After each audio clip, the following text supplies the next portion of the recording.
تنفق الحيوانات باستمرار في البرية، وهذا بسبب المرض أو بسبب الظروف الطبيعية القاسية التي تحيط بها كانعدام الطعام والماء مثلا. لكن أحيانا يتدخل الإنسان وينقذ حيوانات كانت على وشك الهلاك في آخر لحظة. ما ستشاهدونه في هذا الفيديو هو غير عادي بالمرة. تابعونا وقولوا لي رأيكم أسفل بالتعليقات. علق هذان الفيلان في بركة موحلة ولم يستطيعا الخروج منها. من حسن حظهما أن فريق الإنقاذ عثر عليهما وجاء ليقدم المساعدة. الفيلان كانا على وشك الهلاك، فهما لم يأكلا ولم يشربا منذ عدة أيام. حسب شهود عيان، حاول هؤلاء الرجال إخراجهما من الوحل بأسرع مما يمكن كي يسعفوهما. عندما لاحظ فريق الإنقاذ والقرويون الذين جاءوا ليقدموا المساعدة أنه من غير الممكن سحب الفيلين الضخمين عن طريق اليد، قام رجال الإنقاذ بربط الفيلين بالحبال، ثم استعانوا بجرار لسحبهما.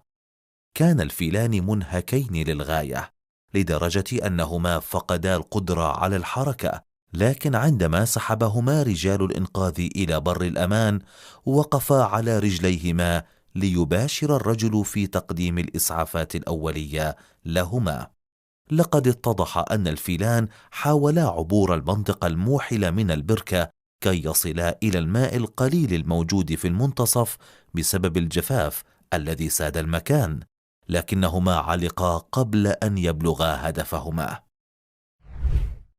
بعد الجفاف الذي أصاب محمية أفراس النهر، وجدت هذه الحيوانات نفسها في بركة موحلة خالية تماما من الماء، ولم يعد لديها ما تأكله وتشربه. لقد ماتت العشرات من أفراس النهر هذه، بينما بقي البعض منها يقاوم لعل المطر ينزل. ليست أفراس النهر وحدها التي نفقت، بل حتى الأسماك التي في البحيرة. شاهدوا كيف انهار هذا الأسد العجوز على الأرض فجأة ولم يحرك ساكنا.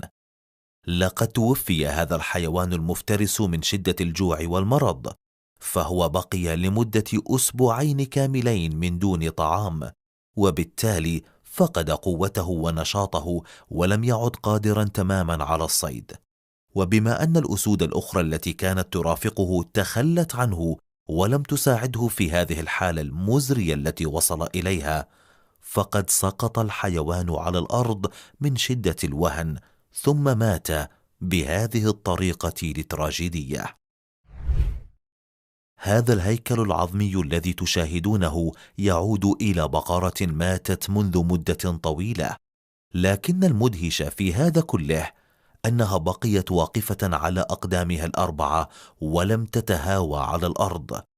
يقال إن هذه البقرة بقيت تقاوم العطش لعدة أيام، وماتت في الأخير لأنها لم تعثر على الماء، لكنها بقيت محافظة على توازنها بهذه الوضعية منذ أن فارقت الحياة، رغم أن جلدها تحلل ولم يتبقى من جسمها سوى الهيكل العظمي.